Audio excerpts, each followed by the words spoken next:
ವಿಶೇಷ ಕಾರ್ಯಕ್ರಮಕ್ಕೆ ಸ್ವಾಗತ. ನಾನು ದಿವ್ಯಶ್ರೀ.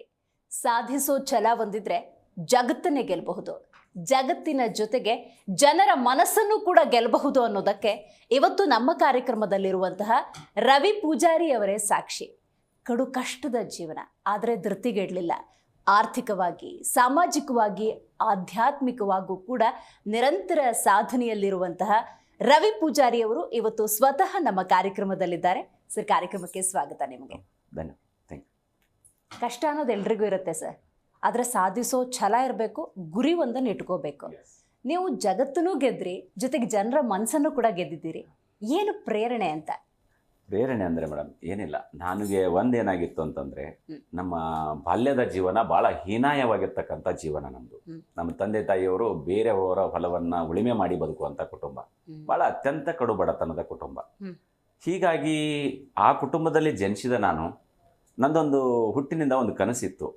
ಬಡವನಾಗಿ ಹುಟ್ಟಿದ್ದು ತಪ್ಪಲ್ಲ, ಆದರೆ ಬಡವನಾಗಿ ಸಾಯಬಾರ್ದು ಅನ್ನುವಂಥ ದೊಡ್ಡ ಒಂದು ಒಂದು ಆಚಾರ ಇತ್ತಲ್ಲ, ಅದು ನಡೆ ನುಡಿಯಲ್ಲಿ ಏನು ಬರ್ಕೊಂಡು ಬಂದಿವಲ್ಲ, ಆ ಒಂದು ವಿಚಾರನೇ ನಾನು ಇಲ್ಲಿವರೆಗೆ ತಂದಿದೆ ಅಂತ ಹೇಳಲಿಕ್ಕೆ ಬಯಸ್ತೇನೆ. ಭಾಳ ಒಂದು 7 ಬೀಳಗಳನ್ನು ಕಂಡು ಸುಮಾರು ಬಾಲ್ಯದ ಜೀವನದಲ್ಲಿ ನಾವೆಲ್ಲ 4th ಸ್ಟ್ಯಾಂಡರ್ಡಲ್ಲಿ ಬನ್ಯಾ ಮೇಲೆ ಸ್ಕೂಲಿಗೆ ಹೋಗ್ತಾ ಇದ್ದೀವಿ. ಅಂತ ಒಂದು ಪರಿಸ್ಥಿತಿ ನಮ್ಮದು. ಅಥಣಿಯಿಂದ ಒಂದು ಸುಮಾರು 4 ಕಿಲೋಮೀಟರ್ ಯಕನತ್ತಿ ಕೋಡಿ ಅಂತ ಹೇಳಿ, ನಂದು ಮಾರ್ಚ್ 20, 1983, ಈಗ 41 ವರ್ಷ. ಈ 41 ವರ್ಷ ಕಳೆದಿರ್ತಕ್ಕಂಥ ಜರ್ನಿ ಇದೆಯಲ್ಲ, ಇದು ಬಹುಶಃ ನನಗೆ ನನ್ನ ಜೀವನದಲ್ಲಿ ಒಂದು ದೊಡ್ಡ ಪಾಠ ಅಂತ ಅನ್ನಿಸ್ತೇನೆ. ಇದೊಂದು ದೊಡ್ಡ ಅನುಭವ. ಭಾಳ ಅತ್ಯಂತ ನಮ್ಮ ತಂದೆ ತಾಯಿ ನನಗೆ ಊಟ ನಾನು 2008ಕ್ಕಿಂತ ಮುಂಚೆ ನನಗೂ ಊಟ ಸಿಕ್ಕಿಲ್ಲ. ಭಾಳ ಭಾಳ ಭಾಳ ಭಾಳ ಕಷ್ಟ. ಅಂಥದ್ರಲ್ಲಿ ಕೆಲವೊಂದು ವಿಚಾರದಲ್ಲಿ ಭಾಳ ಹಿಂಗೆಲ್ಲ ಆದಾಗ ಮನುಷ್ಯನಿಗೆ ಒಬ್ಬ ಭಾಳ ಅತ್ಯಂತ ಬಡತನದಲ್ಲಿ ಹುಟ್ಟಿರ್ತಕ್ಕಂಥ ಒಬ್ಬ ವ್ಯಕ್ತಿ ಏನಾದರೂ ಒಂದು ಸಾಧಿಸ್ಬೇಕು ಅನ್ನೋಂಥ ಹಠ ಅವನಿಗೆ ಇದ್ದೇ ಇರುತ್ತೆ. ಅದನ್ನು ನಾವು ಪಾಸಿಟಿವ್ ಆಗಿ ತಗೋಬೇಕಷ್ಟೇ. ಅಂದ್ರೆ ಕಷ್ಟನೇ ನಿಮಗೆ ಸ್ಫೂರ್ತಿ ಆಯ್ತು? ಕಷ್ಟನೇ ಸ್ಫೂರ್ತಿ. ಕಷ್ಟ ನಮಗೆ ಊಟ ಸಿಗಲಿಲ್ಲ ಅನ್ನುವಂಥದ್ದು ನೋವು ಐತೆಲ್ಲ. ನಮ್ಮ ತಾಯಿ ಹೇಳ್ತಾ ಇದ್ಲು, ನೀನು ಹುಟ್ಟಿದಾಗ ನಿನಗೆ ಒಂದು ಹಾಲು ಹಾಕ್ಲಿಕ್ಕೆ ಸ್ಪೂನ್ ಇಲ್ಲ ಅಂತ ಹೇಳಿದಾಗ ನಮಗೆ ಮನಸ್ಸಿಗೆ ತಟ್ಟಿತು. ಆ ಭಾವನೆ ಐತಲ್ಲ, ಅವ್ರು ಹೇಳಿದಂಥ ರೀತಿ ಇತ್ತಲ್ಲ, ಅದು ನನಗೆ ಭಾಳ ಮನಸ್ಸಿಗೆ ತಗೊಂಡು ಅದು ಒಂದು ಇನ್ಸ್ಪೈರ್ ಆಯಿತು. ಅದರಿಂದ ಬೆಳೀತಾ ಬೆಳೀತಾ ಒಂದು ಏನೇನೋ ಮಾಡಬೇಕು, ಈ ಸಮಾಜಕ್ಕೂ ಮಾಡಬೇಕು, ನಾನು ಬೆಳಿಬೇಕು ಅಂತ ಹಠ ಒಟ್ಕೊಂಡು ಇಲ್ಲಿಗೆ ಬರ್ತಾ ಇದ್ದೆ. ಅಂದ್ರೆ ತಂದೆ ತಾಯಿ ಮತ್ತೆ ಎಷ್ಟು ಜನ ಮಕ್ಕಳು, ಅಂದ್ರೆ ಹೇಗಿತ್ತು ನಿಮ್ಮ ಬಾಲ್ಯ ಅಂತ? ನಮ್ಮ ಬಾಲ್ಯ, ನಮ್ಮ ತಂದೆ ತಾಯಿಗೆ 5 ಜನ ಮಕ್ಕಳು. ಅದರಲ್ಲಿ ನಾನೇ 4ನೇದವನು. 3 ಜನ ಹೆಣ್ಮಕ್ಳು, 4ನೇದವನು ನಾನೇ ಹುಟ್ಟಿದೆ. 4ನೇದವನು, 5ನೇ ಜನ ನಮ್ಮ ತಮ್ಮ. ಬಟ್ ನಾನು ಹುಟ್ಟಿದಾಗೂ ಕೂಡ ಕಷ್ಟದ ಪರಿಸ್ಥಿತಿ. ಅದೇ ಹೇಳಿದೆಲ್ಲ, ಒಂದು ಸ್ಪೂನು ಕೂಡ ಇರಲಿಲ್ಲ ಹಾಲು ಹಾಕ್ಲಿಕ್ಕೆ ನನಗೆ ಅಂತ ನಮ್ಮ ತಾಯಿ ಹೇಳಿದಾಗ ಕಳ್ಳು ಕಿತ್ತು ಬರ್ತಾ ಇತ್ತು. ಭಾಳ ಬೇಜಾರು ಅನ್ಸುತ್ತೆ. ಅಂಥದ್ರಲ್ಲಿ ನಮ್ಮ ತಂದೆ ತಾಯಿ ಅವರೆಲ್ಲ ಸಾಕಿಬಿಟ್ಟು, ಒಂದು ಹೊಲ ಇಲ್ಲಲ್ಲ ಉಳಿಮೆ ಮಾಡಲಿಕ್ಕೆ, ಬೇರೆಯವರ ಹೊಲೆಯನ್ನು ಉಳಿಮೆ ಮಾಡಿ ಬದುಕಬೇಕಲ್ಲ, ಅಂಥದ್ದೊಂದು ನೋವನ್ನ ಇದಿಟ್ಟುಕೊಂಡು 5 ಜನ ಮಕ್ಕಳನ್ನು ಬೆಳೆಸಿ, ನಮ್ಮ ತಂದೆ ತಾಯಿ ಇವತ್ತಿಗೂ ಒಂದು ನಮ್ಮನ್ನೆಲ್ಲ ಬೆಳೆಸ್ಬೇಕಾದ್ರೆ ಭಾಳ ಕಷ್ಟಪಟ್ಟು ಬೆಳೆಸಿದರು. ಹಾಗಾಗಿ ಅವರಿಗೂ ಕೂಡ ಕೃತಜ್ಞತೆಯನ್ನು ಹೇಳಬೇಕಾಗತ್ತೆ. ಆ ಒಂದು ನಿಟ್ಟಿನಲ್ಲಿ ಅಂತ ಹೇಳ್ಬೋದು. ಕಡು ಕಷ್ಟದ ಜೀವನ ಅಂದಾಗ ಓದು ಬರಹದ ಮೇಲೆ ಭಾಳ ಆಸೆ ಇರುತ್ತೆ. ಮೊದಲನೇದಾಗಿ 3 ಜನ ಹೆಣ್ಮಕ್ಳು, ಆಮೇಲೆ ನೀವು ತಮ್ಮ. ಆ ಸಂದರ್ಭದಲ್ಲಿ ವಿದ್ಯಾಭ್ಯಾಸ ಎಲ್ಲ ಹೆಂಗಾಯ್ತು ಅಂತ? ನಿಜವಾಗ್ಲೂ ಹೇಳ್ಬೇಕಂದ್ರೆ ಮೇಡಮ್, ನಮಗೆ ಎಲ್ಲ ನಮ್ದು ಅಗ್ರಿಕಲ್ಚರ್ ಕುಟುಂಬ ಅಲ್ಲ, ಒಕ್ಕಲ್ತನದ ಕುಟುಂಬ. ನಮ್ಮ ತಂದೆ ತಾಯಿಗಳ ಆಸೆ ಏನು ಬಿಟ್ಟು, ಏನಾದರೂ ಒಂದು ಬೇರೆಯವರಲ್ಲಿ ಹೋಗಿ ಒಂದು ಶೇಂಗಾ ಹರಿದು ಬಿಟ್ಟು ನಮಗೆ ಜೊತೆ ಗೂಡಿಸ್ಕೊಟ್ರೆ ಅದಕ್ಕೆ ಹೆಲ್ಪ್ ಆಗ್ತೈತೆ ಅನ್ನೋ ಅಂತ ಆಸೆ ಅವ್ರಿಗೆ. ಹೌದು. ಈಗ ಬಡತನ, ಸ್ಕೂಲ್ದು ಅವಾಗೆಲ್ಲ ಅಷ್ಟೊಂದು ಶಾಲೆಗಳ ಬಗ್ಗೆ ಕಡಿಮೆ ಇದ್ರೂ ಕೂಡ ಕಲಿಸ್ಬೇಕು, ನನ್ನ ಮಗ ಹಂಗಾಗ್ಬೇಕು ಹಿಂಗಾಗ್ಬೇಕು ಆಸೆ ಯಾರಿಗೆ ಬಿಟ್ಟದಲ್ಲ. ಬಟ್ ಆದ್ರೆ ಅವರು ಬಡತನ ಇರತ್ತಲ್ಲ, ಇನ್ನೊಂದು ಅವಾಗೆಲ್ಲ ಒಂದು ಶೇಂಗಾ ಹರಿದು ಬಿಟ್ರೆ ಅದ್ರಾಗೆ ಪಾಲ ಮಾಡಿ ಒಂದಿಷ್ಟು ಕೊಡ್ತಾ ಇದ್ರು. ಅಷ್ಟು ಶೇಂಗಾ ಬರುತ್ತೆ ಅನ್ನುವಂತ ಆಸೆ. ಯಾಕಂದ್ರೆ ಅದೆಲ್ಲ ಬೇರೆಯವ್ರ ಹೊಲದಲ್ಲಿ ಹೋಗಿ ಹರಿದು ಬಿಟ್ಟಿದ್ವಿ ನಾವು. ಹಂಗಾಗಿ ಆ ಥರ ಒಂದು ಇರ್ತಕ್ಕಂಥದ್ದು. ಬಟ್ ಶಿಕ್ಷಣ ಏನಾಯ್ತು ಅಂತಂದ್ರೆ 4th ಸ್ಟ್ಯಾಂಡರ್ಡ್ ವರೆಗೆ ಅಲ್ಲೇ ಇತ್ತು, ಗ್ರಾಮೀಣ ಪ್ರದೇಶದಲ್ಲಿ ಅಲ್ಲೇ ಹೋಗ್ತಾ ಇದ್ನಿ. ಮುಂದೆ 5th ಸ್ಟ್ಯಾಂಡರ್ಡು ಅಥಣಿಗೆ ಸರ್ಕಾರಿ ಶಾಲೆಗೆ ಬಂದೆ. ಅಲ್ಲಿಂದ ನಮ್ಮ ಮಕ್ಕಳದೆಲ್ಲ ಸ್ವಲ್ಪ ಮ್ಯಾರೇಜು ಇದು ಈ ಥರ ಆಗುವಾಗ ಸ್ವಲ್ಪ ಎಲ್ಲ ಜವಾಬ್ದಾರಿಗಳು ಬಂದು, ಹಿಂಗಾಗಿ ನನ್ನ ಶಿಕ್ಷಣ ಎಲ್ಲ ಎಕ್ಸ್ಟರ್ನಲ್ ಅಂದ್ರೆ ಹೇಳಿಕೆ ತಪ್ಪಿಗಾಗ್ಲಿಕ್ಕಿಲ್ಲ. ನಾನು ಸರ್ಗಳಿಗೆ ಮ್ಯಾನೇಜ್ ಮಾಡಿಬಿಟ್ಟು, ಇಲ್ಲ ಸರ್ ಹಿಂಗಿದೆ ಕುಟುಂಬದ ಪರಿಸ್ಥಿತಿ ಹಿಂಗಿದೆ ಅಂತ ಹೇಳಿಬಿಟ್ಟು ಹಿಂಗೆ ಜರ್ನಿ ಮಾಡ್ಕೊತ ಎಲ್ಲ ಎಕ್ಸ್ಟರ್ನಲ್. ನಾನು ಹೇಳ್ತಿದ್ದಾಗ ಟ್ರ್ಯಾಕ್ಟರ್ ಡ್ರೈವಿಂಗ್ ಮಾಡ್ತಿದ್ನಿ. ಆಮೇಲೆ 5th ಸ್ಟ್ಯಾಂಡರ್ಡ್ಗೆ ನಾನು ಮಾರ್ಕೆಟಿಗೆ ಬಂದದ್ದು ಮೇಡಮ್. 5th ಸ್ಟ್ಯಾಂಡರ್ಡ್ಗೆ ಹ್ಯಾಂಡ್ ಬ್ಯಾಗ್ ಮಾಡ್ತಾ ಇದ್ದೆ. $1 ರೂಪಾಯಿಗೆ ಒಂದು ಕಮಿಷನ್, ಒಂದು ಚೀಲಿಗೆ $1 ಕಮಿಷನು. 5th ಸ್ಟ್ಯಾಂಡರ್ಡ್ಗೆ ಬಂದೆ. 11ನೇ ವರ್ಷಕ್ಕೆ ನಾನು ಮಾರ್ಕೆಟಿಗೆ ಬಂದೆ. ಯಾಕಂದರೆ ಇದೆಲ್ಲ ಬಡತನ, ಕಷ್ಟು, ನಮ್ಮ ತಂದೆ ತಾಯಿ ಅನುಭವಿಸ್ತಕ್ಕಂಥ ನೋವನ್ನು ನೋಡಿ ನನ್ನ ಕಾಲ ಮೇಲೆ ನಾನು ನಿಂತ್ಕೋಬೇಕು ಅನ್ನೋವಂಥದ್ದು 11ನೇ ವರ್ಷಕ್ಕೆ ಮಾರ್ಕೆಟಿಗೆ ಬಂದೆ. ಬಟ್ ಸ್ಟಿಲ್ ನಾನು ಇವತ್ತು ನಮ್ಮ ತಂದೆ ತಾಯಿ ಆದಾರು ನೀವು ಕೇಳ್ಬೋದು, ಆ 5th ಸ್ಟ್ಯಾಂಡರ್ಡ್ಗೆ ಏನು ಮಾರ್ಕೆಟಿಗೆ ಬಂದಿಲ್ಲ, ಅವತ್ತಿನಿಂದ ಇಲ್ಲಿವರೆಗೆ ನಾನು ಬಟ್ಟೆಯನ್ನು ನನ್ನ ತಂದೆ ತಾಯಿಯಿಂದ ಯಾವುದೋ ನಿರೀಕ್ಷೆಯನ್ನು ಬಯಸಿಲ್ಲ. ಅಲ್ಲಿಂದ ನನ್ನ ಜೀವನವನ್ನು ಕಟ್ಕೋತಾ ಬಂದೆ. ಆದರೆ ಬಂದಿರತಕ್ಕಂಥ ಸಂದರ್ಭದಲ್ಲಿ ಏಳುಗಳು ಬಂದದ್ದು ಅದು ಒಂಥರ ಬಿಸ್ನೆಸ್ ಅಲ್ಲಿ ವ್ಯಾಪಾರಲ್ಲಿ ಅದೆಲ್ಲ ಬಂತು. ಸುಮಾರು ಫಿಫ್ತ್ ಸ್ಟ್ಯಾಂಡರ್ಡ್ ಬಂದಾಗ ಪ್ರತಿ ವಾರ ಒಂದು ಸಂಡೇ ಮಾತ್ರ ಮಾಡ್ತಿದ್ವಿ, ಯಾಕಂದ್ರೆ ಸ್ಕೂಲಿಗೆ ಹೋಗ್ಬೇಕಲ್ಲ. ಒಂದು 100 ಚೀಲ ಮಾಡಿದ್ರೆ 100 ರೂಪಾಯಿ ಸಿಗ್ತಿತ್ತು. ಹಂಗೆ ಒಂದು ಚೀಲ ಮಾರಿ 100 ರೂಪಾಯಿ ಅಂದ್ರೆ ಒಂದು ತಿಂಗಳಿಗೆ 400 ರೂಪಾಯಿ ಸ್ಯಾಲ್ರಿ ಆಯ್ತು. ಆ 400 ರೂಪಾಯಲ್ಲಿ ನಮ್ಮ ಕುಟುಂಬಕ್ಕೂ ಕೂಡ ಒಂದು ಸ್ವಲ್ಪ ನಿರ್ವಹಣೆ ಮಾಡಿ, ನನ್ನ ಸ್ಕೂಲಕ್ಕೂ ನಿರ್ವಹಣೆ ಮಾಡಿ, ಹೀಗೆ ಒಂದು ಜರ್ನಿ ಮಾಡ್ತಾ ಅನೇಕ ಇದು ಮಾಡ್ಕೋತಾ ಬಂದಿದ್ವಿ. ಯಾರಾದ್ರೂ ಏನಾದ್ರೂ ಸಾಧನೆ ಮಾಡ್ಬೇಕಾದ್ರೆ ಸಹಜವಾಗಿ ಸಪೋರ್ಟ್ ಅನ್ನೋದಿರುತ್ತೆ. ನಿಮ್ ವಿಷಯದಲ್ಲಿ ಹೆಂಗೆ, ಯಾರಾದ್ರೂ ನಿಂತ್ಕೊಂಡ್ರ ನಿಮ್ ಜೊತೆ? ಇಲ್ಲ, ನಾನು ನಿಜವಾಗ್ಲೂ ಹೇಳ್ಬೇಕಂದ್ರೆ ನಂದೊಂದು ವೈಯಕ್ತಿಕವಾಗಿರ್ತಕ್ಕಂಥ ನಂದೊಂದು ಹಠ. ನಾನು ಬಾಲ್ಯದಲ್ಲೇ ನಾನು ಅನ್ಕೊಂಡ್ಬಿಟ್ಟಿದ್ದೆ, ನಾನು ಯಾರ ಕೈಯಲ್ಲಿ ಕೆಲಸ ಮಾಡಬಾರ್ದು, ನಾನು ಉದ್ಯೋಗ ಮಾಡಬೇಕು ಅಂತ ಹೇಳಿ. ಹಂಗಾಗಿ ನಮ್ಮ ಕುಟುಂಬದವರು ಯಾರಾದ್ರೂ ಜೊತೆ ನಿಲ್ಬೇಕಂದ್ರೆ ಆ ಥರ ಯಾವುದು ಬ್ಯಾಕ್ಗ್ರೌಂಡ್ ಇಲ್ಲ. ಕರೆಕ್ಟ್. ಬಟ್ ಪಾಲಿಟಿಕ್ಸ್ ಬ್ಯಾಕ್ಗ್ರೌಂಡ್ ಮೊದಲೇ ಇಲ್ಲ, ಆಮೇಲೆ ಆರ್ಥಿಕ ಬ್ಯಾಕ್ಗ್ರೌಂಡ್ ಇಲ್ಲ, ಏನೂ ಇಲ್ಲ. ಆದರೆ ನಾನೇ ಏನೊಂದು ಗೋಲ್ ಹಾಕೊಂಡಿದ್ನಲ್ಲ, ನನ್ನ ಕಾಲ ಮೇಲೆ ನಾನು ಎತ್ಕೋಬೇಕು ಅನ್ನೋವಂಥದ್ದು, ಆ ಗೋಲು ನನ್ನ ಒಂದು ಜರ್ನಿಗೆ ಸಹಕಾರ ಆಯಿತು ಅಂತ ಹೇಳ್ಬೋದು. ಖಂಡಿತ. ಇವತ್ತೆಲ್ಲ ಹೇಗೆ ಅಂತ ಹೇಳಿದ್ರೆ, ಒಂದು ಮಗು ಮುಂದೊಂದು ದಿವಸ ಚೆನ್ನಾಗಿ ಆಗಬೇಕು ಅನ್ನೋದಾದರೆ ನೀನೊಂದೊಳ್ಳೆ ಉದ್ಯೋಗ ತಗೋ, ಒಂದೊಳ್ಳೆ ಸಂಬಳ ತಗೋ ಅಂತ ಹೇಳಿ ನಾವು ಉದ್ಯೋಗಸ್ಥರನ್ನಾಗಿ ಮಾಡ್ತಾ ಇದ್ದೀವಿ. ಬಹುತೇಕ ನಾವು ನೀನು ದೊಡ್ಡವನಾಗು, ಉದ್ದಿಮೆದಾರ ಆಗು, 4 ಜನಕ್ಕೆ ಕೆಲಸ ಕೊಡುವಂಥ ಸ್ಥಿತಿಗೆ ಹೋಗು ಅನ್ನುವಂಥ ವಿಚಾರವನ್ನು ಮಕ್ಕಳಿಗೆ ನಾವು ತುಂಬ್ತಾ ಇಲ್ಲ. ಸೊ ನಿಮ್ಮ ಜರ್ನಿ ಅಂದರೆ ಈ ಮಟ್ಟಿಗಿನ ಸಾಧನೆ ಅಂದರೆ ಅಷ್ಟು ಸುಲಭ ಅಲ್ಲ ಅನ್ನೋದಾದರೆ, ನೀವು ಉದ್ಯೋಗ ಮಾಡ್ತಾ ಹೋದ್ರೆ ಇಲ್ಲ ಬಿಸ್ನೆಸ್ಸೇ ಮಾಡಬೇಕು, ಈ ಥರದ ಭಾವನೆ ಬಂತ ಹೆಂಗೆ ಅದು ಅಂತ? ಹೆಂಗೆ ಮೇಡಮ್ ಅಂದರೆ ಏನಾಯಿತು, ಒಂದು ಘಟನೆ ಹೇಳಬೇಕಾಗುತ್ತೆ. ಆ ಒಂದು ಹ್ಯಾಂಡ್ ಬ್ಯಾಗ್ ವಿಷಯ ಹೇಳಿದ್ದಲ್ಲ, ಚೀಲ ಮಾರುವಾಗ 11 ವರ್ಷದ ಬಾಲ್ಯದ ಜೀವನ, ಒಂದು ಆವಾಗಿನ ಮನಸ್ಸು ಬಹಳ ಸಣ್ಣ ಮನಸ್ಸು, ಅದು 11ನೇ ವರ್ಷದ್ದು ಬಹಳ ಸಣ್ಣ ಮನಸ್ಸು. ಅವಾಗ ಒಂದಿನ ಏನಾಗಿಬಿಟ್ಟು, ಬೀದಿಯಲ್ಲಿ ಮಹಿಗೆ ಇಟ್ಕೊಂಡು ಹೋಗ್ತಾ ಇದ್ದೆ 10 ರೂಪಾಯಿ ಅಂತ ಹೇಳಿ. ಒಂದು ದಿವಸ ಒಂದು 10 ಚೀಲ ಕಳುವಾಯ್ತು. 10 ಚೀಲ ಕಳುವಾದಾಗ ಒಂದು ದಿವಸದಿಂದ 100 ರೂಪಾಯಿ ಹೋಗ್ಬಿಡ್ತು, ಆದಾಯನೇ ಹೋಗ್ಬಿಡ್ತು. ಸಣ್ಣ ಮನಸ್ಸ, ತೋಟ 4 ಕಿಲೋಮೀಟರ್ ನಾವು ನಡೀತಾ ಬರಬೇಕು, ಸೈಕಲ್ ಮೇಲೆ ಬರಬೇಕು, ಮಧ್ಯಾಹ್ನ ಊಟ ಇರ್ತಿರ್ಲಿಲ್ಲ, ಬಹಳ ಕಷ್ಟ. ಅಂತ ಪರಿಸ್ಥಿತಿ ಒಳಗೆ ಸಾಯಂಕಾಲ 5 ಗಂಟೆಗೆ ಆ ಮಾಲಕಿಗೆ ಅದು ಲೆಕ್ಕ ಕೊಡುವಾಗ 100 ರೂಪಾಯಿ ಶಾರ್ಟ್ ಬಂತು, 100 ಚೀಲ ಕಳುವಾಗಿತ್ತು. ಬಹಳ ಹತ್ಬಿಟ್ಟೆ, ನೋವಾಯ್ತು, ಬೇಜಾರಾಯ್ತು. ಅವಾಗ ಇನ್ನೇನಪ್ಪ, ಇವತ್ತಿನ ದುಡಿಮೆನ ಹಾಳಾಗಿ ಹೋಗ್ಬಿಟ್ಟು, ಇನ್ನೇನು ಒಂದು ದಿವಸ ಇಡೀ ದಿವಸ ಎಲ್ಲ ಕಳೆದ್ಬಿಟ್ಟು. ಸಣ್ಣ ಮನಸ್ಸಲ್ಲ, ಈಗಾದ್ರೆ ಬ್ರಾಡ್ ಸೆನ್ಸ್, ಅವಾಗೆಲ್ಲ ಸಣ್ಣ ಮನಸ್ಸಲ್ಲ, ನೋವಾಗಿಬಿಡ್ತು. ಅವಾಗ ಮುಂದಿನ ವ್ಯಕ್ತಿ ನನಗೆ ಚೀಲ ಕೊಟ್ಟಿದ್ದಲ್ಲ ಮಾಲಕ, ಅವನು ಆಯ್ತಪ್ಪ ಏನಾಗಿದೆ ಸುಮ್ಮನೆ ಒಂದು ಏನಾದರೂ ನಾಷ್ಟ ಮಾಡಿಸ್ತೀನಿ ಅಥವಾ ದೋಸೆ ತಿನ್ನಿಸ್ತೀನಿ ಅಂತ, ಅಲ್ಲಿ ಮಂಗಳೂರು ರೆಸ್ಟೋರೆಂಟ್ ಇದೆ ನಮ್ಮ ಹತ್ತಿನಲ್ಲಿ, ಇವತ್ತು ಇದೆ. ಅಲ್ಲಿ ಕರ್ಕೊಂಡು ಹೋಗ್ಬಿಟ್ಟು ಅಲ್ಲಿ ಏನಾಯ್ತು ಗೊತ್ತಾಗ್ಲಿಲ್ಲ, ಅವ್ನ ಮನಸ್ಥಿತಿ ಚೇಂಜ್ ಆಯ್ತು ಏನೋ ಗೊತ್ತಾಗ್ಲಿಲ್ಲ. ಬೇರೆ ಮಾತಾಡ್ತಾ ಆಯ್ತಪ್ಪ ದೋಸೆನೂ ಬೇಡ, ಚಾ ಕುಡಿ ಇದ್ಬಿಟ್ಟು ಹೋಗ್ಬಿಡೋಣ ಅಂತ ಅಂದ. ನನಗೆ ಭಾಳ ಬೇಜಾರಾಯ್ತು. ಇಷ್ಟೆಲ್ಲ ದಿವಸ ಎಲ್ಲ ದುಡಿಸ್ಕೊಂಡು ಒಂದು ವ್ಯಕ್ತಿನ, ಒಬ್ಬ ಸಣ್ಣ ಹುಡುಗ ಒಂದೇನೋ ಕಳ್ದೈತಿ, ಒಂದು ಇವತ್ತು ಏನೋ ಒಂದು ಸಂಪಾದನೆ ಇಲ್ಲ, ಒಂದು ದೋಸೆ ತಿನ್ನಿಸ್ಲಿಕ್ಕೇನೂ ಆಗಲಿಲ್ಲ ಅವನ ಕಡೆ. ನಾನು ಅವಾಗ ದೋಸೆನೂ ತಿನ್ನಲಿಲ್ಲ, ಚಾನೂ ಕುಡಿಲಿಲ್ಲ. ನಾನು ತುಂಬ ಹತ್ತು ಮನೆಗೆ ಹೋದೆ. ನಾನು ಆ ಕ್ಷಣನೇ ನಿರ್ಧಾರ ಮಾಡಿ, ಈ ಸಮಾಜದಲ್ಲಿ ನಾನೇನಾದರೂ ಮಾಡಬೇಕು, ಈ ಸಮಾಜದಲ್ಲಿ ಸಾಧನೆ ಮಾಡೇ ತೋರಿಸ್ಬೇಕು. ವ್ಯವಹಾರಿಕವಾಗಿ ನಾನು ಹೋದರೆ ಸಾಧ್ಯ ಐತಿ, ಇದು ನೌಕರಿಗಳು ಮತ್ತೊಂದು ಹೋದರೆ ಈ ಥರ ಬೆಳಿಲಿಕ್ಕೆ ಅಸಾಧ್ಯವಾದ ಮಾತಂತ ನಾನು ಆ ಬಾಲ್ಯದ ಜೀವನದಲ್ಲಿ ಕಂಡುಕೊಂಡಿ ಮೇಡಮ್. ಅದು ಒಂದು ದೊಡ್ಡ ಘಟನೆ, ನಾನು ಇವತ್ತಿಗೂ ಸ್ಟಿಲ್ ಮರೆಯಲ್ಲ. ನಾನು ಎಲ್ಲದರಲ್ಲಿ ನಾನು ಜನರಿಗೆ ಹೇಳ್ಕೊತ ಬರ್ತೀನಿ. ಆ ಘಟನೆಯನ್ನ ಜೀವನದಲ್ಲಿ ಯಾರೂ ಮರಿಲಿಕ್ಕಾಗಲ್ಲ. ಹೇಳಿದ್ರೆ ಬಹಳ ಈಜಿ ಅನ್ಸ್ಬಿಡತ್ತೆ, ಆದ್ರೆ ಅನುಭವಿಸಿರ್ತಕ್ಕಂಥ ಯಾತನೆ ಐತಲ್ಲ, ಆ ವಯಸ್ಸಿನಲ್ಲಿ ಅನುಭವಿಸ್ತಕ್ಕ ಯಾತನೆ ಐತಲ್ಲ, ಅದನ್ನ ಯಾರಿಂದನೂ ಅದನ್ನ ಎಕ್ಸ್ಪ್ಲೇನ್ ಮಾಡಕ್ಕಾಗ. ನಾನು ಸುಮಾರು ಈಗ ಹತ್ತು ಬಿಡ್ಬೋದು, ಹತ್ತು ನನಗೆ ಅದು ಅಳುನು ಬರ್ತಾ ಇಲ್ಲ. ಅದು ಆ ತರ ಒಂದು ನೋವು ಆಗ್ಬಿಟ್ಟದ. ಆವತ್ತು ಏನ್ ತಗೊಂಡಿರ್ತಕ್ಕಂಥ ಚಾಲೆಂಜು ಬಿಸ್ನೆಸ್ಸೇ ಮಾಡಬೇಕು ಅಂತ ಹೇಳಿ, ಮುಂದೆ ಎಡ್ತಕ್ಕೆ ಟ್ರ್ಯಾಕ್ಟರ್ ಡ್ರೈವಿಂಗ್ ಮಾಡಿದೆ, ಪಿಗ್ಮಿ ಏಜೆಂಟ್ ಆದೆ, PSL ಏಜೆಂಟ್ ಆದೆ. SSLC ಸ್ಟೂಡೆಂಟ್ ಇದ್ದಾಗ ಕಂಪ್ಯೂಟರ್ ಇನ್ಸ್ಟಿಟ್ಯೂಟ್ ಓಪನ್ ಮಾಡಿದೆ, ಸಾಫ್ಟ್ಯಾಕ್ ಕಂಪ್ಯೂಟರ್ ಅಂತ ಹೇಳಿ. ಅವಾಗ ಸುಮಾರು 50,000 ಒಂದು ಕಂಪ್ಯೂಟರ್ಗೆ, ಒಂದು PC-ಗೆ ಒಂದು 50,000 ಇತ್ತು. ಮೊದಲಿಗೆ ಇಂಟರ್ನೆಟ್ ಸರ್ವಿಸ್ ಇರಲಿಲ್ಲ. 2000ನಲ್ಲಿ ನಾನು SSLC, ಅವಾಗ ನಾನು ಒಂದು ಕಂಪ್ಯೂಟರ್ ಇನ್ಸ್ಟಿಟ್ಯೂಟ್ ಹಾಕಿದೆ, ಸಾಫ್ಟ್ಯಾಕ್ ಅಂತ ಬುಧವಾರಪೇಟಲ್ಲಿ. ಅವಾಗ ಹಾಕಿಬಿಟ್ಟು ನಮ್ಮ SSLC ರಿಸಲ್ಟು ನಾನೇ ನೋಡ್ಕೊಂಡದ್ದು. ಅಂದರೆ ಇಂಟರ್ನೆಟ್ ಸರ್ವಿಸೇ ಫಸ್ಟ್ ಆತನಿಗೆ ನಾನೇ ಮಾಡಿದ್ದು. ಅದು ಒಂದು ಲ್ಯಾಂಡ್ಲೈನ್ ಕನೆಕ್ಷನು, ಬಿಜಾಪುರಿಂದ ಒಂದು ಪಾಸ್ಪೋರ್ಟ್ ಹಾಕಿಬಿಟ್ಟು, ಅಂದರೆ ಈ ಥರ ಒಂದೇನೋ ಮಾಡಿಬಿಟ್ಟು ಮಾಡ್ತಾ ಇದ್ನಿ. ಬಟ್ ಆದರೆ ಏನಾಯಿತು, ಸ್ವಲ್ಪ ಅವಾಗೆಲ್ಲ ಸಣ್ಣ ವಯಸ್ಸು, ಅದರಲ್ಲಿ ಸ್ವಲ್ಪ ಕಳ್ಕೊಂಡ್ಬಿಟ್ಟಿವಿ. ಅಂದರೆ ನಮಗೆ ನಡ್ಸೋಕ್ಕಾಗಲಿಲ್ಲ.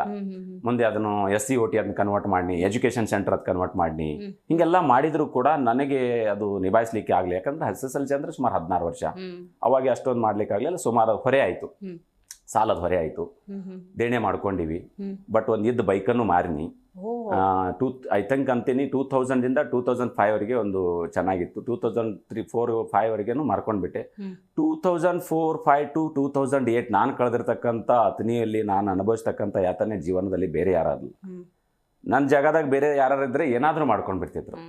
ಅದು ಪ್ಯಾನಿಕ್ ಅಟ್ಯಾಕ್ ಅಂತಾರೆ. ಅದು ಒಂದು ಮನಸ್ಸಿಗೆ ಭಾವನೆಗೆ ಧಕ್ಕೆ ಬಂದಾಗ ಏನಾದ್ರೂ ಮಾಡ್ಕೊಂಡ್ ಬಿಡ್ಬೋದು. ಖರೆ ನಾನು ಆ ಥರ ಮಾಡ್ಲಿಲ್ಲ. ನಾನು ಯಾರನ್ನು ಬ್ಲೇಮ್ ಮಾಡ್ಲಿಲ್ಲ. ನನ್ನ ತಪ್ಪು, ನಾನು ನಿರ್ಧಾರಗಳ ತಪ್ಪು. ಬಟ್ ಇದು ಒಂದು ಏನೋ ಪಾಠ ಕಲಿಸತ್ತೆ.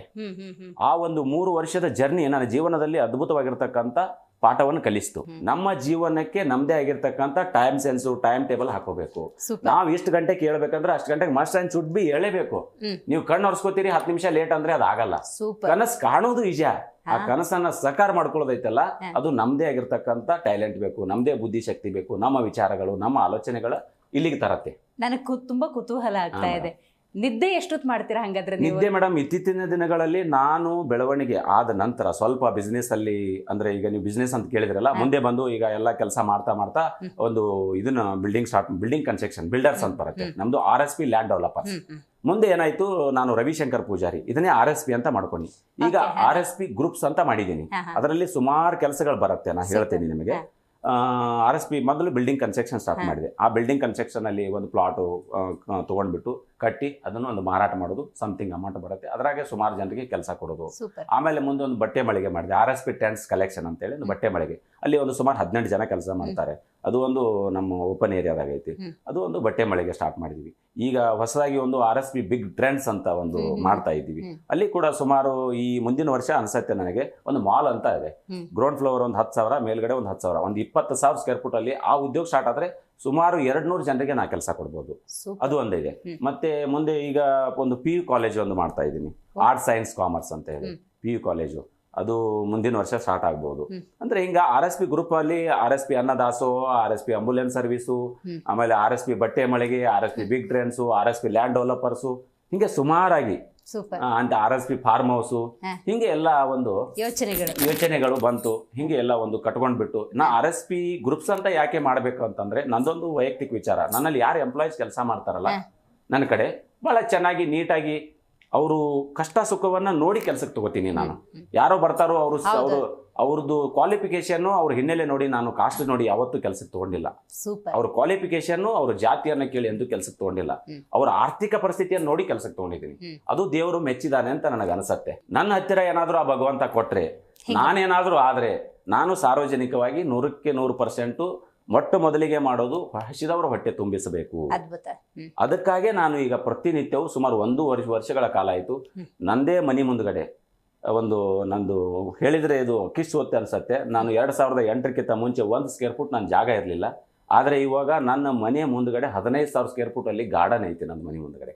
ಅಂತೆ ಗಾರ್ಡನ್ ಅಲ್ಲಿ ಒಂದು ಪಬ್ಲಿಕ್ ಕಿಚನ್ ಅಂತ ಮಾಡಿಬಿಟ್ಟಿದ್ದೀವಿ. ಅಲ್ಲೇ ಇದು ದಾಸೋಹ ರೆಡಿ ಮಾಡ್ತಾರೆ. ಅದು 4 ಜನ ಎಂಪ್ಲಾಯೀಸ್ ಇದ್ದಾರೆ, ಅಡಿಗೆ ಮಾಡೋರು, ಗಾಡಿ, ಅದಕ್ಕೆ ಒಂದು ಗಾಡಿನ ತೊಗೊಂಡ್ಬಿಟ್ಟಿದ್ದೀವಿ, ಶೋರೂಮ್ ಗಾಡಿನ. ಅದನ್ನು ನನ್ನ ಅತ್ಯಂತ ಆತ್ಮೀಯರು ರಮೇಶ್ ಅಣ್ಣ ಜಾರಕಿಹೊಳಿ ನೇತೃತ್ವದಲ್ಲಿ ಅದು ಉದ್ಘಾಟನೆ ಆಯಿತು. ಅವ್ರ ಅಮೃತಾಸ್ತಿಂದ ಆಗಿರ್ತಕ್ಕಂಥ ಸೇವೆ, ಒಂದು ಆಂಬುಲೆನ್ಸ್ ಉಚಿತ ಮತ್ತು ಆ ದಾಸೋಹ, ಎರಡೂ ಸುಮಾರು 1.5 ವರ್ಷ ಆಯ್ತು ಅವರೇ ಬಂದು ಸ್ಟಾರ್ಟ್ ಮಾಡಿದ್ದು. ಇದು ಹೆಂಗಾಯ್ತಂದ್ರೆ ಅನ್ನದಾಸೋಹ, ಶಿಕ್ಷಣ ದಾಸೋಹದ ಬಗ್ಗೆ ಯೋಚನೆಗಳು, ಜೊತೆಗೆ ದಾಸೋಹದಲ್ಲಿ ನೀವು ಕಡು ಕಷ್ಟ ಅಂದ್ರೆ ಚಿನ್ನ ಬಂಗಾರನು ಕೊಡ್ತೀರಾ ಅಂತ ಗೊತ್ತಾಯ್ತು. ಹೇಗಿದು ಅಂತ ಹೇಗೆ ಅಂದ್ರೆ ಮೇಡಮ್, ನಂದೊಂದು ಆಸೆ ಇದೆ, ನಂದೊಂದು ಕನಸಿದೆ. ನನ್ನ ಜೀವನದಲ್ಲಿ ನಾನು ಎಲ್ಲವನ್ನ ಅನುಭವಿಸೇ ಸಾಯ್ಬೇಕು. ಅದ್ಭುತ. ಯಾಕೆ ಅಂತಂದ್ರೆ, ನಾನು ಮರಿಮಕ್ಕಳಿಗೆ ಆಸ್ತಿಯನ್ನ ಮಾಡುವಂತ ಆಲೋಚನೆಯಲ್ಲಿ ನಾನಿಲ್ಲ. ನಾನೇ ಡಿಫ್ರೆಂಟ್ ಪರ್ಸನ್. ನನ್ನ ಆಲೋಚನೆಗಳು ಬೇರೆ. ನಾನು ಯಾರನ್ನೂ ಕಾಪಿ ಮಾಡಲ್ಲ. ನನ್ನ ಥಾಟ್ಸೇ ಬೇರೆ, ನನ್ನ ವಿಚಾರಗಳ ಬೇರೆ. ಯಾಕೆ ಬಂಗಾರನ್ನೇ ಕೊಡು? ಈಗ ಒಂದು ದಸರಾ ಹಬ್ಬ ಬರುತ್ತೆ, ಒಂದು ವಿವಿಧ ಕ್ಷೇತ್ರಗಳಲ್ಲಿ ಕೆಲಸ ಮಾಡಿರ್ತಾರೆ, ಅವ್ರಿಗೆ ಆಯ್ತಪ್ಪ ಎಲ್ಲರೂ ಬಂಗಾರ ಕೊಟ್ಟಂಗೆ ಕೊಟ್ರೆ ಅದು ಒಂಥರ ಇದಿರಲ್ಲ. ಭಗವಂತ ಕೊಟ್ಟಾಗ ನಾವು ಒಂದ್ ಸ್ವಲ್ಪ ಅವರಿಗೆ ಒರಿಜಿನಲ್ ಬಂಗಾರ ಕೊಟ್ಟು ಶುಭ ಹಾರೈಸಿದ್ರೆ ಆ ವ್ಯಕ್ತಿ ಖುಷಿ ಪಡ್ತಾನೆ, ಸಾರ್ವಜನಿಕ ಕೆಲಸ ಮಾಡ್ಲಿಕ್ಕೆ ಹುಮ್ಮಸ್ ಬರುತ್ತೆ. ಹೌದಪ್ಪ, ಇಂಥ ಜನ ಏನೋ ರವಿ ಪೂಜಾರಿ ಕಷ್ಟದಿಂದ ಬಂದ ದುಡ್ಡು ಏನೋ ಅನುಕೂಲ ಐತೆ ಅಂತ ಹೇಳಿ ಕೊಟ್ಟದನಲ್ಲ ಅಂತ ಖುಷಿ ಪಡ್ತಾರೆ. ಹಂಗಾಗಿ ಆ ಬಂಗಾರ ಕೊಡುವುದು ಅನ್ನೋದಕ್ಕಿಂತ ಹೆಚ್ಚಾಗಿ ಅವರನ್ನ ಹುರಿದುಂಬಿಸೋದು ಕೆಲಸಕ್ಕೆ, ಸ್ಫೂರ್ತಿಗಾಗಿ ಕೊಟ್ಟದ್ದು. ಖಂಡಿತ. ಕನ್ನಡದ ಬಗ್ಗೆ ಗೌರವ ಅದು ಅಪಾರ ನಿಮಗೆ. ಬೆಳಗಾವಿ ಬೇರೆ ಇರೋದ್ರಿಂದಾಗಿ ಇನ್ನೂ ಸ್ವಲ್ಪ ಕಿಚ್ಚು ಜಾಸ್ತಿ. ಇದು ಕೂಡ ನೋಡಿ, ನನಗೆ 365 ದಿವಸ ನಾನು ಹಳದಿ ಕಂಪು ಬಣ್ಣನ ನನ್ನ ಮನೆ ಮುಂದ್ಗಡೆ ಬಂದ್ರೆ, ನಾನು 10,000 ಸ್ಕ್ವೇರ್ ಫುಟ್ ಅಲ್ಲಿ ಏನು ಗಾರ್ಡನ್ ಐತಿಲ್ಲ, ಪ್ರತಿ ಪೋಲಿಗೂ ಕೂಡ ಧ್ವಜ ಐತಿ. ನಾನು 24 ತಾಸು ಮನೆ ಮೇಲ್ಗಡೆ ಧ್ವಜ ಇರುತ್ತೆ. ಸುಮಾರು 2007 ಕರ್ನಾಟಕ ರಕ್ಷಣಾ ವೇದಿಕೆ ಸೇರ್ಕೋತೀನಿ. ಮೊದಲೇ ನಗರಾಧ್ಯಕ್ಷ ಆಗ್ತೀನಿ. ಪ್ರವೀಣ್ ಶೆಟ್ಟಿ ಬಣ ನಮ್ದು, ನಗರಾಧ್ಯಕ್ಷ ಆಗ್ತೀನಿ. ಅದನ್ನ ನೋಡಿಬಿಟ್ಟು ಪ್ರವೀಣ್ ಶೆಟ್ಟರು ಜಿಲ್ಲಾ ಉಪಾಧ್ಯಕ್ಷ ಮಾಡ್ತಾರೆ. ಈಗ ರಾಜ್ಯ ಕಾರ್ಯದರ್ಶಿಯಾಗಿ ಕಾರ್ಯ ಮಾಡ್ತೀನಿ. ಈಗಾದ್ರೂ ಸಂಘಟನೆಯಲ್ಲಿ ಇದ್ದೀನಿ. ಖಂಡಿತ. ಪ್ರವೀಣ್ ಶೆಟ್ಟರಲ್ಲಿ. ನಾನು ಇನ್ನು ಈ ಕನ್ನಡ ಸೇವೆ ಕನ್ನಡ ಮುಂದುವರಿತಾನೆ ಸೇವೆ ಇದೆ. ಕಂಟಿನ್ಯೂ ಇದೆ. ಯಾಕಂದ್ರೆ ಮೊಟ್ಟ ಮೊದಲೇ ಉತ್ತರ ಕರ್ನಾಟಕ ಅಲ್ಲಿ ರಕ್ಷಣಾ ವೇದಿಕೆ ಕನ್ನಡ ಏನು ಎಂತ ಅಂದ್ರೆ ಗೊತ್ತಿರಲಿಲ್ಲ. ಸೊ ಯಾಕೆ ನಾವು ಅದನ್ನ ಬಾಲ್ಯದ ಈ ಎಲ್ಲಾ ವ್ಯವಹಾರದಲ್ಲಿ ಕೂಡ ಅದನ್ನ ಯಾಕೆ ಸೇರಿಸ್ಕೊಂಡಿವಿ ಅಂತಂದ್ರೆ ಸಾರ್ವಜನಿಕ ಅನ್ಯಾಯ ಆದಾಗ ಹೋರಾಟಗಳ ಮುಖಾಂತರ ನ್ಯಾಯ ಕೊಡಿಸೋದಕ್ಕೆ ಅದು ಒಂದು ಸಂಘಟನೆ ಬೇಕಿತ್ತು. ಜೊತೆಗೆ ಕನ್ನಡವನ್ನು ಉಳಿಸಬೇಕಾಗಿತ್ತು. ಗಡಿ ಭಾಗದ ಕನ್ನಡ ಶಾಲೆಗಳನ್ನ ಕ್ಲೋಸ್ ಮಾಡ್ತಾ ಇದ್ರು. ಅದಕ್ಕೋಸ್ಕರ ನಾವು ಅದನ್ನ ಒಂದು ಇದನ್ನಾಗಿ ತಗೊಂಡು ಪಾಸಿಟಿವ್ ಆಗಿ ತಗೊಂಡು ಜನರ ಗುಂಪು ಕಟ್ಟಿಕೊಂಡು ಒಂದು ಸಂಘಟನೆ ಮಾಡಿಕೊಂಡು ಅದನ್ನ ನಾವು ನಿಭಾಯಿಸಿದೀವಿ. 100% ಸಕ್ಸಸ್ಫುಲ್ ಆಗಿದೆ. ಯಾಕೆಂದ್ರೆ ಸುಮಾರು ಜನ ನವೆಂಬರ್ 1ಕ್ಕೆ ಕರಾಳ ದಿನ ಆಚರಣೆ ಮಾಡ್ತಿದ್ರು ಮಂಗಸೂಳೆಯಲ್ಲಿ, ಅದು ನಿಂತು ಹೋಯ್ತು. ಅನೇಕ ಜನ ಅಧಿಕಾರಿಗಳು ಬಹಳ ಇಂಗ್ಲಿಷ್ ಬಳಸ್ತಿದ್ರು, ಅದು ನಿಂತು ಹೋಯ್ತು. ಅನೇಕ ಜನ ಅಧಿಕಾರಿಗಳು ತಮ್ಮದೇ ಆಗಿರ್ತಕ್ಕಂಥ ದರದಲ್ಲಿ ಕೆಲಸ ಮಾಡ್ತಾ ಇದ್ರು, ಅದಕ್ಕೆ ಕಡವಾಣ ಹಾಕಿದೀವಿ. ಯಾಕೆಂದ್ರೆ ಇದು ಕನ್ನಡ ಸಂಘಟನೆಯಿಂದ ಮಾಡಿರ್ತಕ್ಕಂಥ ಈ ಸೇವೆ. ಜೊತೆಗೆ ನಾನು ಅದನ್ನ ಯಾಕೆ ಇಷ್ಟೊಂದು ಕನ್ನಡವನ್ನ ಪ್ರೀತಿಸ್ತೀನಿ, ಕನ್ನಡವನ್ನೇ ಈ ಬಣ್ಣಗಳನ್ನ ಯಾಕೆ ಪ್ರೀತಿಸ್ತೀನಿ ಅಂದ್ರೆ ನಮ್ಮ ಕನ್ನಡವನ್ನ ನಮ್ಮ ಕರ್ನಾಟಕವನ್ನ ನಾವು ಪ್ರೀತಿಸಿದ್ರೆ ಇನ್ಯಾರು ಪ್ರೀತಿಸಬೇಕು. ಹಂಗಾಗಿ ನಾನು ಅದರೊಳಗೆ ತಲ್ಲಿಣ ಆಗಿ ಹೋದೆ. ಈ ಬಣ್ಣನೂ ನನಗೆ ಬಹಳ ಇಷ್ಟ, ಜೊತೆಗೆ ಕನ್ನಡ ಅಂದ್ರೂ ಬಹಳ ಇಷ್ಟ. ಮತ್ತೆ ಒಂದು ಗಡಿ ಭಾಗ ಅಲ್ಲ, ಕನ್ನಡದ ಒಂದು ಕಂಪ ಇರಬೇಕು ಅನ್ನೋಂಥ ಆಸೆ. ಹಂಗಾಗಿ ನಾವು ಸುವರ್ಣ ಕರ್ನಾಟಕ ಜನಸೇವಾ ಸಂಸ್ಥೆ ಅಂತ ಸಂಸ್ಥೆ ಕಟ್ನಿ 2017ರಲ್ಲಿ. ಅವಾಗ ಮೊದಲಿಗೆ ಉಚಿತವಾಗಿ ಬಾಣತಿಯರಿಗೆ 25 ಕಿಲೋಮೀಟರ್ ಬಿಟ್ಟು ಬರ್ಲಿಕ್ಕೆ ಮಗು ಮತ್ತು ತಾಯಿಯನ್ನ. ಅವಾಗ ಮೊದಲು ಮಗು ಬಿಡ್ತಿರ್ಲಿಲ್ಲ. ಅವಾಗ ನಾನೇನು ಆಲೋಚನೆ ಮಾಡಿದೆ, ಒಂದ್ ದಿವಸ ಅಲ್ಲಿ ನಿಂತಾಗ ಒಂದು ಮಗುವನ್ನ ಒಂದು ಬೈಕ್ ಮೇಲೆ ಕುಣಿಸ್ಕೊಂಡು ಹಿಂಗೆ ಸುತ್ತಕೊಂಡು ಹೋಗ್ತಾ ಇದ್ರು. ನನಗೆ ನೋಡಿ ಒಂಥರ ಬೇಜಾರು ಅನಿಸ್ತು. ಏನಪ್ಪ ಪಾಪ ಈಗ 5 ದಿವಸಿನ ಕೂಸ ಆ ಮಳೆಯಲ್ಲಿ ಬೆಂದು ಆ ಊರಿಗೆ ಹೆಂಗೆ ಹೋಗಿ ರೀಚ್ ಆಗ್ಬೇಕು ಅಂತ ಇದೇ ನನಗೆ ಥಾಟ್ ಬಂತು. ಅವಾಗ ನಾನು ಇನ್ನೂ ಬಾಡಿಗೆ ಮನೆಯಲ್ಲಿದ್ನಿ ಮೇಡಮ್.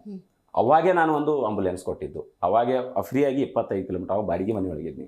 ಯಾಕಂದ್ರೆ ಇದು ಒಮ್ಮೆ ಸಡನ್ ಆಗಿ ಬರುವಂತದ್ದಲ್ಲ, ಇದು ಬೈ ಬರ್ತ್ ಬರಬೇಕು. ಇದು ಮನೋಭಾವನೆ ಇರಬೇಕು, ಒಳ್ಳೆ ಆಲೋಚನೆಗಳಿರಬೇಕು, ಸಕಾರಾತ್ಮಕ ಜೀವನಕ್ಕೆ ಒಂದು ಜೀವನ ಅಂದ್ರೆ ಏನು ಅಂತ ತಿಳ್ಕೊಂಡ್ರೆ ಮಾತ್ರ ಇದೆಲ್ಲ ಮಾಡ್ಲಿಕ್ಕೆ ಸಾಧ್ಯ ಇದೆ. ಈ ನಡುವೆ ಆಧ್ಯಾತ್ಮಿಕ ಸಾಧನೆ ಅದು ಹೇಗೆ ಅಂತ, ಯಾಕಂದ್ರೆ ಮನುಷ್ಯ ಅಂತ ಹುಟ್ಟದ ಮೇಲೆ ಕಷ್ಟ ಬಂತು ಅಂದಾಗ ಕುಗ್ಗ್ ಹೋಗ್ಬಿಡ್ತಾನೆ, ಸುಖ ಬಂತು ಅಂದಾಗ ಹಿಗ್ತಾ ಇರ್ತಾನೆ. ಆ ಸಮಸ್ಥಿತಿಯಲ್ಲಿ ನೀವು ಇದ್ದೀರಿ ಅನ್ನೋದ್ರೆ ಅದಕ್ಕೆ ಆಧ್ಯಾತ್ಮಿಕ ಸಾಧನೆ ಬೇಕು. ಯಾರು ನಿಮ್ಮ ಗುರುಗಳು, ಯಾವ ಪ್ರೇರಣೆಯ ಮಾತುಗಳು ನಿಮ್ ಈ ಹಂತಕ್ಕೆ ತಂದಿದೆ ಅಂತ? ಮೇಡಮ್, ನಾನು ಹೇಳಿದಂಗೆ ನಾನು ನಿಜವಾಗಿಲೂ ಹೇಳ್ಬೇಕಂದ್ರೆ ಈ ಆಧ್ಯಾತ್ಮಿಕ ಕ್ಷೇತ್ರಕ್ಕೆ ನಾನು ಹೋಗ್ಬೇಕಾದ್ರೆ ನಾನು ಹಿಂಗೆ ಅಂತ ಯಾರನ್ನೂ ಗುರುಗಳನ್ನ ಐಡೆಂಟಿಫೈ ಮಾಡಿಲ್ಲ. ನನಗೆ ಸ್ಫೂರ್ತಿಯಾಗಿರ್ತಕ್ಕಂಥದ್ದು ನಾವು 21ನೇ ಶತಮಾನದಾಗಿದ್ವಿ. ಸುಮಾರು 2100 ವರ್ಷ ಕಳೆದು ಹೋಗಿದೆ. ಆ 100 ವರ್ಷ ಕಳೆದಿರ್ತಕ್ಕಂಥ ಎಲ್ಲಾ ಮಹಾತ್ಮರ ಇತಿಹಾಸಗಳನ್ನು ತೆಗೆದು ನೋಡಿದ್ರೆ ಅವರು ಸಾಮಾಜಿಕವಾಗಿ ಮಾಡಿರ್ತಕ್ಕಂಥ ಕಾರ್ಯಗಳು, ಅವರ ಹೆಸರುಗಳು, ಅವ್ರು ಯಾಕೆ ಅಜರಾಮರವಾಗಿ ಈ ಭೂಮಿ ಮೇಲೆ ಉಳಿದ್ರು ಅದನ್ನ ನಾನು ಐಡೆಂಟಿಫೈ ಮಾಡಿ. ನನಗೆ ಸ್ಪೆಸಿಫಿಕ್ ಆಗಿ ನಾನು ಎಲ್ಲಿ ಹೋಗಿ ದೀಕ್ಷಾ ತಗೊಂಡು ಯಾರೋ ಒಬ್ರು ನಮ್ಗೆ ಹಿಂಗೆ ರೋಲ್ ಮಾಡೆಲ್ ಗುರುಗಳಂತೂ ನಾನು ಯಾರನ್ನು ಐಡೆಂಟಿಫೈ ಮಾಡ್ಲಿಲ್ಲ. ಸೊ ಎಲ್ಲರನ್ನು ತಗೊಂಡೆ. ಈಗ ಹೆಸರು ಬೇಡ, ಸುಮಾರು ಜನ ಇದ್ದಾರೆ. ಹೆಸರು ತಗೊಂಡ್ರೆ ಬಹಳ ಜನ ಇದ್ದಾರೆ. ಅವರೆಲ್ಲ ಈಗ ನಾನು ಹಾಕಿದ್ದೇನೆ, ಒಂದು ಬೋರ್ಡ್ ಹಾಕಿದ್ದೇನೆ, ಅವ್ರನ್ನೆಲ್ಲ ಹಾಕಿಬಿಟ್ಟು ನಂದು ಒಂದು ಓಪನ್ ಏರಿಯಾದಲ್ಲಿ ಹಾಕಿದ್ದೇನೆ. ಈ ಮಹಾನ್ ವ್ಯಕ್ತಿಗಳ ಹಾಗೆ ಬೆಳೆಯದು ಇದ್ರು ಪರವಾಗಿಲ್ಲ, ಈ ಮಹಾನ್ ವ್ಯಕ್ತಿಗಳ ನೆರಳಲ್ಲಿ ಬದುಕುವ ವ್ಯಕ್ತಿಗಳಾಗೋಣ ಅಂತ ನಾನು ಹಾಕಿದ್ದೀನಿ. ಹಂಗಾಗಿ ಅದನ್ನೇ ಸ್ಫೂರ್ತಿ ಇಟ್ಕೊಂಡು ಯಾಕೆ ಈ ಆಧ್ಯಾತ್ಮಿಕ ಬೇಕು ಅಂತಂದ್ರೆ, ನಮಗೆ 41 ವರ್ಷ ಮೇಡಮ್, ಈ ತರ ಇದ್ದೀನಿ. ಇದಕ್ಕೆ ಒಂದು ಗಟ್ ಹೆಲ್ತ್, ಈ ಒಂದು ಬಾಡಿ ಹಿಲ್ಸ್ ಆಗಕ್ಕೆ ನಮಗೆ ಮೇನು ಮೆಡಿಟೇಷನ್ ಬೇಕು. ನಮ್ಮ ಒತ್ತಡದ ಜೀವನದಲ್ಲಿ, ಈ ಒಂದು ವ್ಯವಹಾರಿಕ ಜೀವನದಲ್ಲಿ ಅನೇಕ ಸವಾಲುಗಳನ್ನು ತಗೊಂಡು ಜನ ನನ್ನ ಹತ್ತಿರ ಬರ್ತಾರೋ, ಅನೇಕ ಸಮಸ್ಯೆಗಳನ್ನು ತಗೊಂಡು ಬರ್ತಾರೋ. ಯಾರು MLA ಮಿನಿಸ್ಟರ್ ಮನೆಗೆ ಎಷ್ಟು ಜನ ಹೋಗ್ತಾರೆ ನಂಗೆ ಗೊತ್ತಿಲ್ಲ, ಅವ್ರ ಬಗ್ಗೆ ನಾನು ಕಮೆಂಟ್ಸ್ ಮಾಡಲ್ಲ. ಬಟ್ ನನ್ನ ಮನೆಗೆ 8 ಗಂಟೆಗೆ ಜನ ಕಾಯ್ತಾರೋ, ಧ್ಯಾನ ಮಾಡ್ತೀನಿ, ಕಾಯ್ತಾರೆ. ಅವಾಗ ಇಷ್ಟೆಲ್ಲ ಒತ್ತಡ ಇರುವಂತ ಸಂದರ್ಭದಲ್ಲಿ ನೀವು ಕೇಳಿದ ಹಾಗೆ ನಿದ್ದಿ, ಆಮೇಲೆ ಇದು ನಮಗೆ ಎನರ್ಜಿ. ಯಾಕೆಂದ್ರೆ ಸುಮಾರು ಕಾಲ್ ಅಟೆಂಡ್ ಮಾಡಬೇಕು ದಿವಸ ಎಲ್ಲ. ಇವೆಲ್ಲ ಬಿಸ್ನೆಸ್ ನೋಡ್ಕೊ, ಬರೇ ಬಿಸ್ನೆಸ್ ಆದ್ರೆ 100 ಬಿಸ್ನೆಸ್ ಮಾಡಿಬಿಡ್ತೀನಿ ಮೇಡಮ್.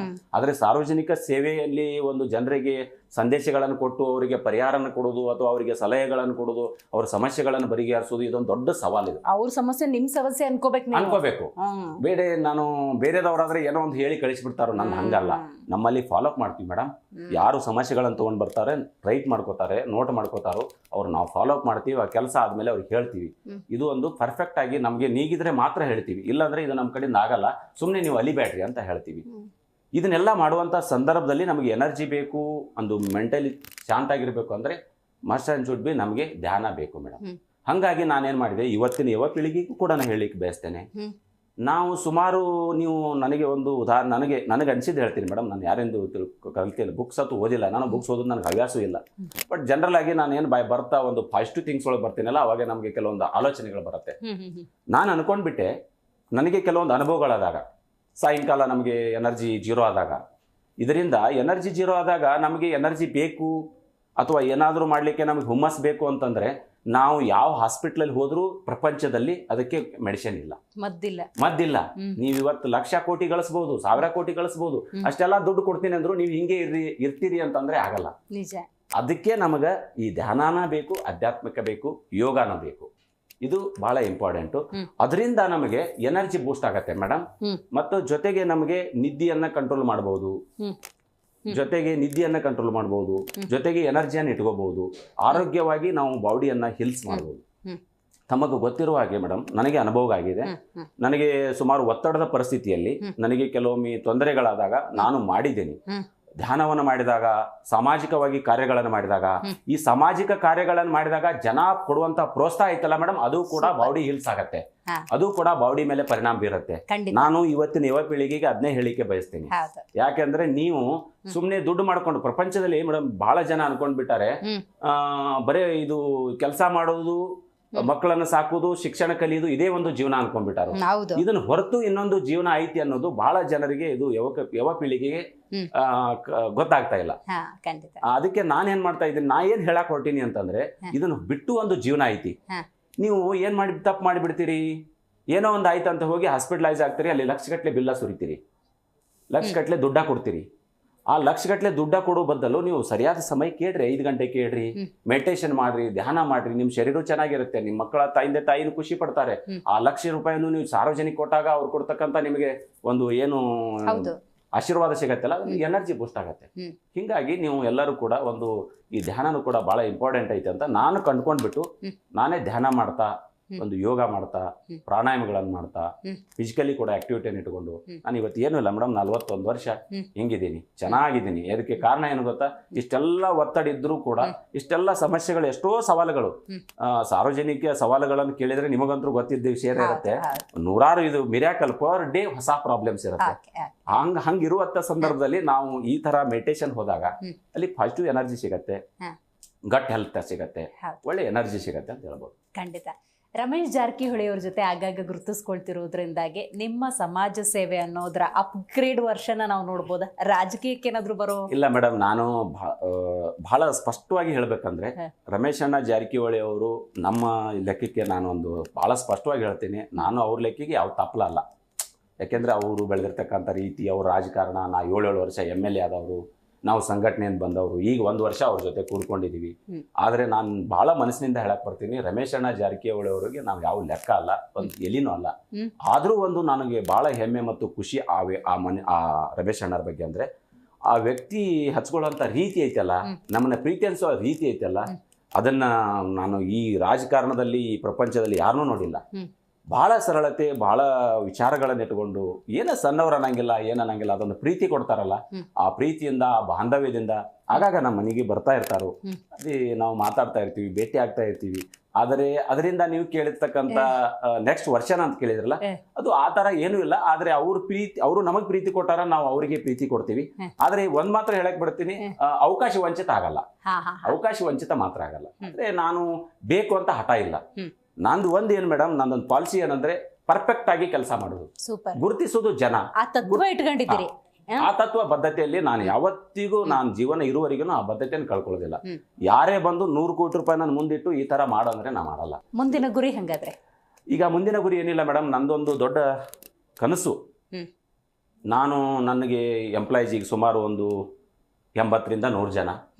ರಿಯಲ್ ಎಸ್ಟೇಟ್ ಆಗಿರ್ಬೋದು, ಲ್ಯಾಂಡ್ ಡೆವಲಪರ್ಸ್ ಮೇಡಮ್, ಲ್ಯಾಂಡ್ ತೊಗೊಂಡ್ಬಿಟ್ಟು ಪ್ಲಾಟ್ ಹಾಕಿ ಮಾರಾಟ ಮಾಡ್ತಾ ಇತ್ತು. ಅಲ್ಲಿ ಜರ ಕೆಲಸ ಇರುತ್ತೆ, ಬಿಲ್ಡಿಂಗ್ ಕಟ್ಟಡು, ಟೆಕ್ಸ್ಟೈಲು, ಈ ಒಂದು ದಾಸೋಹ ಕ್ಷೇತ್ರ ಆಗಿರ್ಬೋದು, ಅನೇಕ ಕ್ಷೇತ್ರಗಳಲ್ಲಿ ಇನ್ನು ಅಂದ್ರೆ ಒಂದು ಈಗ ರೀಸೆಂಟ್ ಆಗಿ ಒಂದು 20 ಎಕರೆ ಲ್ಯಾಂಡ್ ತಗೊಂಡಿದ್ದೀನಿ. ಅದೊಂದು ಬಹಳ ಹೆಮ್ಮೆಯ ಸಂಗತಿ ಮೇಡಮ್. ನನ್ನ ತಂದೆ ತಾಯಿ ಚಾಕ್ರಿ ಇದ್ದು ಜೀವನ ಮಾಡಿದ್ರು, ಅವರು ಜೀವಂತ ಇರುವವರೆಗೇನೆ ನಾನು ಒಂದು 20 ಎಕರೆ ನನ್ನ ಕೈಯಾರೆ ಲ್ಯಾಂಡ್ ತೊಗೊಂಡ್ಬಿಟ್ಟು ಡೆವಲಪ್ ಮಾಡ್ತಾ ಇದ್ದೀನಿ. ಅಲ್ಲಿ ಬಹಳ ಚೆನ್ನಾಗಿ ಒಂದು 400 ಗಿಡ ಹಚ್ತಾ ಇದ್ದೀವಿ, ಮಾವಿನ ಗಿಡಗಳು ಹಚ್ತಾ ಇದ್ದೀವಿ, ತೋಟ ಮಾಡ್ತಾ ಇದ್ದೀವಿ. ಅಲ್ಲೆಲ್ಲ ನಮ್ಮ ತಂದೆ ತಾಯಿನ ಕರ್ಕೊಂಡು ಹೋಗ್ತೀನಿ, ಅವರೆಲ್ಲ ಖುಷಿ ಪಡ್ತಾರೆ. ಹಿಂಗೆಲ್ಲ ಓರಲ್ ಆಗಿಬಿಟ್ಟು ಒಂದು 70ರಿಂದ 80 ಜನ ಕೆಲಸ ಮಾಡ್ತಾರೆ. ನನ್ನ ಮುಂದಿನ ಗುರಿ ಏನಪ್ಪಾ ಅಂದ್ರೆ, ನಾನು ಅಲ್ಲೇ IB ರೋಡಿಗೆ ನನ್ನ ಮನೆ ಪಕ್ಕಕ್ಕೇನೆ ಒಂದು 10,000 ಸ್ಕ್ವೇರ್ ಫೀಟ್ ಚದರ ಅಡಿ ಪ್ಲಿಂತಿಗೆ ಬಂದದ. ಅದನ್ನ ಕಂಪ್ಲೀಟ್ ಆಗಿಬಿಟ್ರೆ ಒಂದು 20,000 ಚದರ ಅಡಿ ಕಟ್ಟಡ ಆಗತ್ತೆ. ಅಲ್ಲಿ ಒಂದು ಮಾಲ್ ಮಾಡ್ತಾ ಇದ್ದೀನಿ. ಆ ಮಾಲ್ ಅಲ್ಲಿ ಸುಮಾರು 200ರಿಂದ 250 ಜನ ಕೆಲಸ ಮಾಡ್ಬೋದು ಅಂತ ನನ್ನ ಅಂದಾಜು ಐತಿ. ನಾನು 200-250 ಜನರಿಗೆ ಕೆಲಸ ಕೊಡೋದೇ ನನ್ನ ಈಗ ಮೊದಲಿನ ಗುರಿ. ಜೊತೆಗೆ ಬಡವರಿಗೆ ಶಿಕ್ಷಣ ಕಾಲೇಜ್ ಒಂದು ಸ್ಟಾರ್ಟ್ ಮಾಡಬೇಕು. ಅದು ಒಂದು ಈಗ ರಿಜಿಸ್ಟ್ರೇಷನ್ ಆಗಿದೆ, ಈಗ ನೆಕ್ಸ್ಟ್ ಡೇ ಸ್ಟಾರ್ಟ್ ಆಗುತ್ತೆ. ಅಲ್ಲಿ ಒಂದು ಬಡವರಿಗೆ ಶಿಕ್ಷಣ ಕೊಡ್ಬೇಕಂತ ಗುರಿ. ಜೊತೆಗೆ ಒಂದು ಮ್ಯಾರೇಜ್ ಹಾಲ್ ಅಂತ ಹೊಸಾದ್ ಮಾಡ್ತಾ ಇದೀವಿ, ಅಲ್ಲಿ ಬಡವರಿಗೆ ಫ್ರೀ ಮದುವೆ ಮಾಡ್ಲಿಕ್ಕೆ ಬಡವರಿಗೆ. ಈ ತರ ಕೆಲವೊಂದು ಇನ್ನೂ ವಿಚಾರಗಳದ. ನಾನು ಏನಾಗ್ತೀನಿ ಅನ್ನೋದು ಮುಖ್ಯ ಅಲ್ಲ, ಆದರೆ ನನ್ನಿಂದ ಬಡವರಿಗೆ ಮಾತ್ರ ಒಳ್ಳೆ ಉದ್ಯೋಗ ಕೊಡಬೇಕು. ಮನೆಯವರ ಸಹಕಾರ ಇದಕ್ಕೆಲ್ಲ ಇದಕ್ಕೆ 100% ಯಾಕೆ ಅವರು ಸಹಕಾರ ಮಾಡ್ತಾರಂದ್ರೆ, ಮೇಡಮ್ ನನ್ನ ವೈಫು ಕೂಡ ಅತ್ಯಂತ ಕಡುಬಡ ಕುಟುಂಬದವಳು. ಅವರಿಗೆ ಬಡವದ ಒಂದು ನೋವಿನ ವಿಚಾರ ಎಲ್ಲ ಗೊತ್ತೈತಿ. ಅವರು 100% ಸಪೋರ್ಟ್ ಮಾಡ್ತಾರೆ. ಯಾವುದೇ ಕಾರಣಕ್ಕೂ ನಾನು ಏನು ಮಾಡಬೇಕು ಏನು ಬಿಡಬೇಕು ಅಂದಾಗ ಯಾವುದೇ ಕಾರಣಕ್ಕೂ ಭಾಳ ಜನ ನೀವು ಕೇಳಿದ್ದು ಭಾಳ ಸತ್ಯ ಐತಿ. ಜನ ಭಾಳ ಬಡತನದಿಂದ ಬಂದಾಗ ಹಣ ಗಳಿಸಿದಾಗ ಮನೆಯವರು ಸಾಥ್ ಕೊಡಲ್ಲ. ಯಾಕೆ ಸುಮ್ಮನೆ ನೀ ಇಷ್ಟೆಲ್ಲ ಕಷ್ಟಪಟ್ಟು ದುಡ, ಹಿಂಗೆ ಯಾಕಲ್ಲ ನೀ ಖರ್ಚು ಮಾಡ್ತೀಯಪ್ಪ ಅಂತ ಕೇಳ್ತಾರೋ. ಹಿಂಗೆ ಕೇಳುವಂಥ ಸಂದರ್ಭ ಇವತ್ತಿನ ಕಾಲದಾಗ ಐತಿ. ಆದರೆ ನನ್ನ ಮನೆಯಲ್ಲಿ ಆ ಥರ ಇಲ್ಲ. ಯಾಕೆಂದ್ರೆ ಅವ್ರು ಸಂಪಾದನೆ ಮಾಡಿದ ಹಣ ಐತಿ, ಅವ್ರ ಖುಷಿಗೋಸ್ಕರ ಅವ್ರ ನೆಮ್ಮದಿಗೋಸ್ಕರ ಅವ್ರು ಮಾಡ್ತಾರ ಬಿಡಿ ಅಂತ ಹೇಳಿ ಸಪೋರ್ಟ್ ಮಾಡ್ತಾರೆ ಮೇಡಮ್. ಅವ್ರು ಯಾವುದೇ ಕಾರಣಕ್ಕೂ ನಮಗೆ ಇದನ್ನಿಲ್ಲ. ನನ್ನ ಮಕ್ಕಳಾತು ಸಣ್ಣವ್ರು ಇದ್ರು ಕೂಡ ಅವರು ಕೂಡ ನನಗೆ ಸಪೋರ್ಟ್ ಮಾಡ್ತಾರೋ. ಅಪ್ಪ ನಾನು ಹಿಂಗೆ ಮಾಡ್ತೀನಿ ಅಂತಾರೋ. ಅಂದ್ರೆ ಮನೆಯ ಮೊದಲು ಪಾಠಶಾಲೆ. ನಾವು ಹೆಂಗೆ ಇರ್ತೀವಲ್ಲ ಹಂಗೆ ಜೀವನ ಇರುತ್ತೆ. ಸರಿಗ ನೀವು 10 ಕ್ಷಣ ಯಾವ್ದಾದ್ರು ಇದೆಯಾ? ಅದೇ ಮೇಡಮ್ ನಾನು ಹೇಳಿದೆ ಅಲ್ಲ ಈಗ 10 ಕ್ಷಣ ಅಂದ್ರೆ ಅದೇ ಇವಾಗ ಅವ್ರೇನು ಆ ಒಂದು ಪೇಟೆಯಲ್ಲಿ 100 ಚೀಲ ಕಳ್ಕೊಂಡಿದ್ನಿ ಅವತ್ತು. ಆ ಒಂದು ಹೋಟೆಲ್ಗೆ ಹೋದಾಗ ಆ ಹೋಟೆಲಲ್ಲಿ ಆ ವ್ಯಕ್ತಿ 10 ರೂಪಾಯಿ ದಾಸಿ ತಿನ್ಲಿಕ್ಕನ್ನು ಒಂದು ಕಂಜೂಸ್ತಾನ ಮಾಡಿದಲ್ಲ, ಆ ಕ್ಷಣ ಹತ್ತದ್ದು ಮೇಡಮ್. ಆ ನೋವನ್ನ ಮರೆಯಕ್ ಆಗಲ್ಲ. ಅತಿ ಸಂತೋಷದ ಕ್ಷಣ. ಹಂಗಾದ್ರೆ ಅತಿ ಸಂತೋಷದ ಕ್ಷಣ ಅಂದ್ರೆ ನನ್ನ ಇವತ್ತಿನ ಬೆಳವಣಿಗೆಯನ್ನ, ಇವತ್ತಿನ ಈ ಸಂತೋಷವನ್ನ, ಇವತ್ತಿನ ಏಳಿಗೆಯನ್ನ ನೋಡ್ಲಿಕ್ಕೆ ನನ್ನ ತಂದೆ ತಾಯಿ ಬದುಕಿ ಕಣ್ಣಾರೆ ಅವರ ಆಶೀರ್ವಾದ ಮಾಡ್ತಾರಲ್ಲ, ಅದು ಈ ಜಗತ್ತಿನಲ್ಲಿ ಯಾರಿಗೆ ಸಿಕ್ಕತ್ತೆ ಬಿಟ್ಟತ್ತೆ ಗೊತ್ತಿಲ್ಲ, ನನಗೆ ಮಾತ್ರ ಸಿಕ್ಕತ್ತೆ. ಅದು ನನ್ನ ಬಹಳ ಅತ್ಯಂತ ಖುಷಿ ಪಡ್ತೀನಿ. ಟೀಕೆ ಟಿಪ್ಪಣಿಗಳು ಕೇಸ್ಗಳು ಬರ್ಬೋದು, ಅದನ್ನ ನಿಭಾಯಿಸ್ತೀರಾ? ಟೀಕೆ ಟಿಪ್ಪಣಿಗಳನ್ನು ಮೇಡಮ್ ಅದು ಎಲ್ಲರಿಗೆ ಐತಿ ಸಹಜವಾಗಿ. ಅದನ್ನ ನಿಭಾಯಿಸಬೇಕಂದ್ರೆ ನನಗೆ ಯಾವುದೂ ಇದಿಲ್ಲ. ಯಾಕೆಂದ್ರೆ ನಾನು ಬಹಳ ಸ್ಪಷ್ಟವಾಗಿ ಹೇಳ್ತೀನಿ ನಿಮಗೆ, ವೈಟ್ ಕಾಲರ್ ಅಂತ ಹೇಳ್ಕೊತೀನಿ. ಹಿಂಗಾಗಿ ವೈಟ್ ಕಾಲರ್ ಇರೋ ಹೊತ್ನಾಗ ಏನೇ ಬಂದ್ರು ಕೂಡ ನಾವು ಅದನ್ನ ನಿಭಾಯಿಸ್ಲಿಕ್ಕೆ, ಫೇಸ್ ಮಾಡ್ಲಿಕ್ಕೆ ನಾ ರೆಡಿ ಇದೀನಿ ಮೇಡಮ್. ಖಂಡಿತ. ಇವತ್ತಿನ ಕಾರ್ಯಕ್ರಮದಲ್ಲಿ ನೀವು ಭಾಗಿಯಾಗಿ 4 ಜನಕ್ಕೆ ಸ್ಫೂರ್ತಿಯಾಗೋ ಮಾತುಗಳನ್ನ ಆಡಿದ್ರಿ. ಕಡು ಕಷ್ಟ ಇದ್ರೂ ಕೂಡ ಅಷ್ಟಕ್ಕೆ ಸೀಮಿತ ಆಗೋದು ಬೇಡ, ಒಂದು ಗುರಿ ಇಟ್ಕೊಳ್ಳಿ, ಬದುಕಲ್ಲಿ ಸಾಧನೆ ಮಾಡಿ ಅಂತ ತಿಳಿಸ್ಕೊಟ್ರಿ. ಧನ್ಯವಾದ. ಥ್ಯಾಂಕ್ ಯು ಮೇಡಮ್, ತುಂಬಾ ಧನ್ಯವಾದಗಳು ತಮಗೂ ಕೂಡ. ನೋಡಿದ್ರಲ್ಲ ವೀಕ್ಷಕರೇ, ರವಿ ಪೂಜಾರಿ ಅವರ ಜೀವನ ಗಾಥೆ ಇದು. ಒಂದು ತತ್ವ ಅನ್ನೋದಿರಬೇಕು, ಆದರ್ಶ ಅನ್ನೋದಿರಬೇಕು, ಜೊತೆಗೆ ಗುರಿ ಇರಬೇಕು, ಅದನ್ನು ಸಾಧಿಸಬೇಕು. ಜಗತ್ತನ್ನು ಗೆಲ್ಲೋದ್ರ ಜೊತೆಗೆ ಜನರನ್ನು ಕೂಡ ಗೆಲ್ಲಬಹುದು ಅನ್ನುವಂಥ ಅದ್ಭುತ ಸಂದೇಶವನ್ನು ಇವತ್ತಿನ ಕಾರ್ಯಕ್ರಮದಲ್ಲಿ ಅವರು ನೀಡಿದ್ದಾರೆ. ಅವರ ಮುಂದಿನ ಜೀವನ ಬಹಳ ಸುಖಕರವಾಗಿರಲಿ, ಸುಖ ಸಮೃದ್ಧಿ ಸಂತೋಷ ಅನ್ನೋದು ಸಿಗಲಿ, 4 ಜನಕ್ಕೆ ಉಪಕಾರ ಮಾಡುವಂತಹ ಮನೋಭಾವ ಇದೆ, ಅವರಿಗೂ ಕೂಡ ಒಳ್ಳೆಯದಾಗಲಿ ಅಂತ ಹೇಳ್ತಿ ಇವತ್ತಿನ ಕಾರ್ಯಕ್ರಮವನ್ನು ಮುಗಿಸೋಣ. ನೋಡ್ತಾ ಇರಿ ಜಿ ಕನ್ನಡ ನ್ಯೂಸ್, ಸತ್ಯವೇ ಸುದ್ದಿಯ ಜೀವಾಳ.